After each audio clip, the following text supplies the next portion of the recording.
Hi everyone, we are Big Nok and Kelly. Today we are going to discuss the important event in world history, industrialization.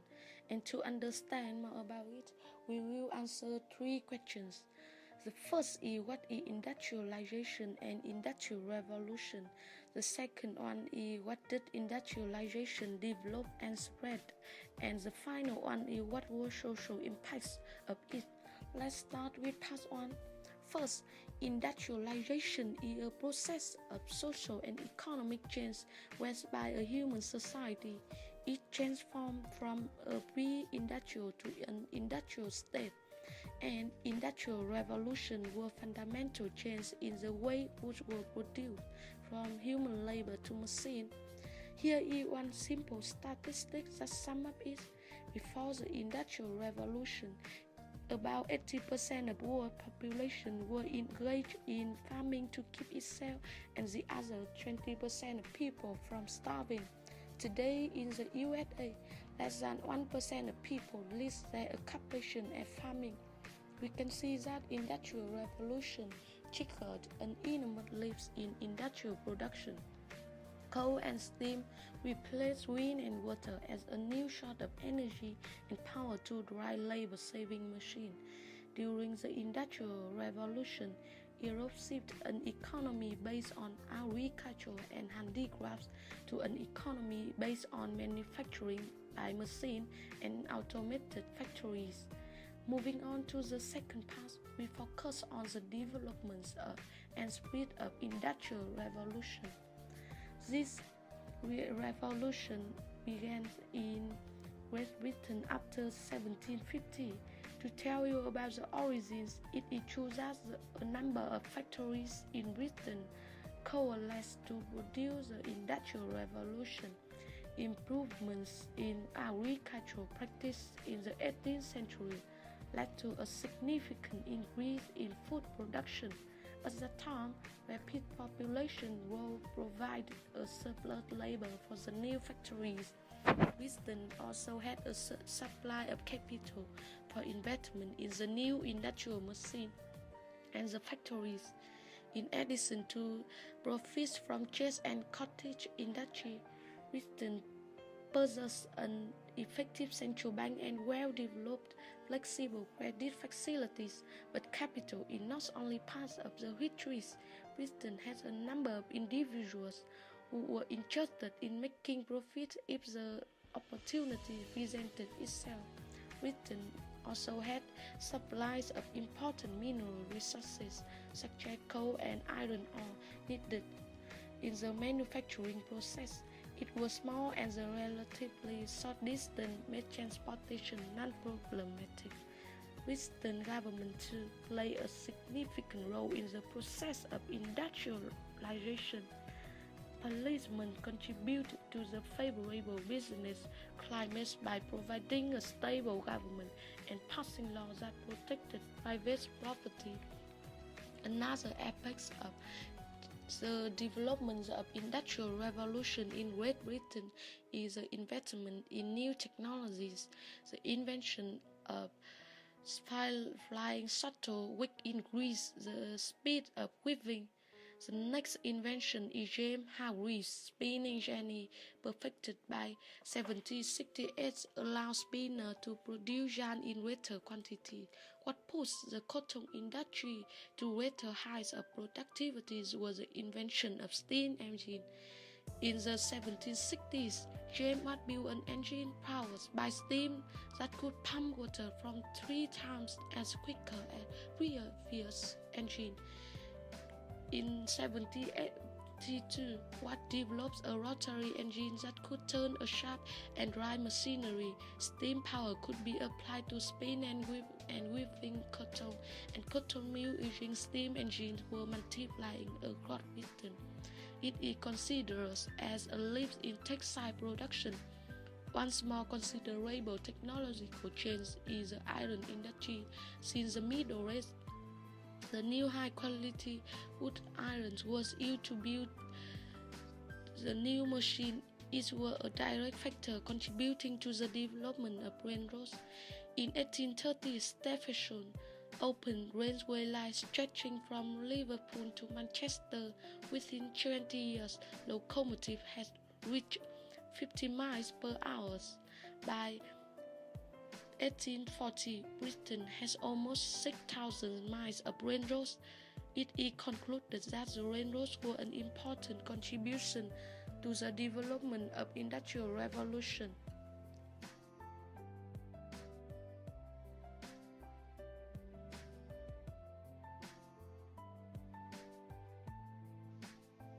The spread of industrialization made 1,800 Great Britain the world leader in the Industrial Revolution. From Great Britain, industrialization spread to the continental countries of Europe and the US at different times and speeds during the 19th century.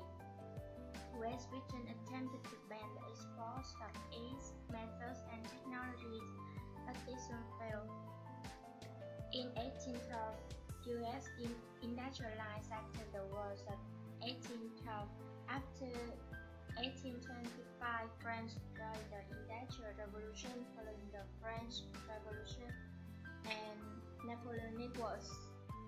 Circa 1870, Germany industrialized at a rapid pace, with Belgium, Italy, Sweden, Holland, and Switzerland were slower to industrialize. After 1870, a surge of industrialization began in Russia and Japan. At that time, Russia was also turning out half of the world's production of oil, with a program of massive tunnel construction. Japan financed with the development of tunnels and tea and building.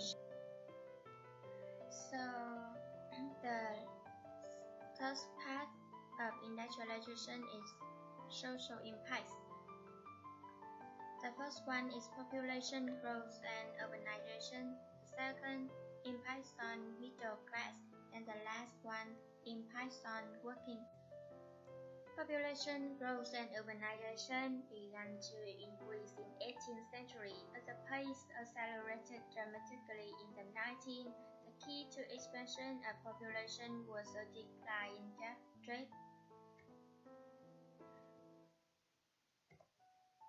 Evidence throughout Europe. Cities and towns grew rapidly in the first half of the 19th century. A phenomenon related to industrialization. By 1850, especially in Great Britain and Belgium, cities were rapidly becoming home for many industries. With the steam engine, family factory owners could locate their manufacturing plants in urban centers. So many large number of new arrivals from the country looking for work. Dramatic growth of cities produced miserable living conditions for many inhabitants. Located in the centers of most industrial towns were the row houses of the industrial workers. Rooms was not large and were frequently overcrowded. Sanitary conditions in the town were appalling. Sewer and open drains were common on city streets. Unable to deal with human waste, cities in the early industrial era smelled horrible and were extraordinarily unhealthy. So towns and cities were dark traps. Only a constant influx of people from the country kept them alive and growing. So industrialization have profound impacts on class structure. So impacts on middle class. The rise of industrial revolution produced a new sub-middle class. The bourgeoisie had existed since the emergence of cities in the Middle Age. Originally, the bourgeoisie was simply a town dweller, active as a merchant, officer, artisan, lawyer, and man of letters. The term bourgeoisie came to be applied to people involved in commerce, industries, and banking, as well as professionals such as teachers, physicians, and government officials, regardless of where they live. Members of the industrial middle class sought to reduce the barrier between themselves and landed elites, but it's clear that they tried at the same time to separate themselves from the laboring classes below them.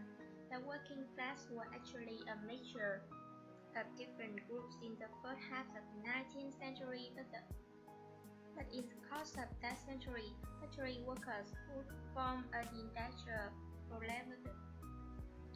proletariat that constituted a majority of the working class. So in Pakistan, working class, many workers face wretched working conditions. Work shifts range from 12 to 16 hours a day, 6 days a week, with a half hour for lunch and dinner. No security of employment, no minimum wage. The worst conditions were in the cotton mill, where temperatures were debilitating. So conditions in the coal mine were also harsh. Dangerous conditions. The grim conditions in the mine tunnels were only 3 or 4 feet high, and their constant dampness led to deformed bodies and ruined lives.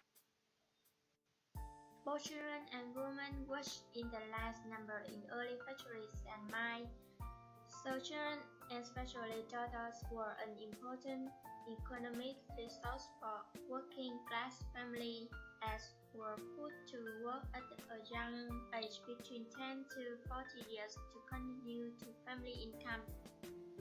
So the owners of cotton factories found child labor very helpful.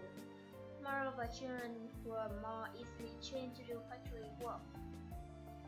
Children under 18 made up 29% of total workforce in 1838. By 1830, women and children made up 2/3 of the cotton industry's labor. After 1870, women made up 50% of the labor force in textile factories, and they were paid half or less of what they men received. Hence, in Pakistan, younger children, especially till 1840s, was very low literacy rate. The independence was accompanied by greater vulnerability of economic and sexual exploitation of young girls. Just the prostitution developed as a new occupation in order to survive, because employment was seasonal and unsustainable due to economic fluctuations. So, laws that limited the work hours of children and women also led to a new pattern of work based on a separation of work and home. Domestic industrial made it possible for women to continue their contribution to family survival.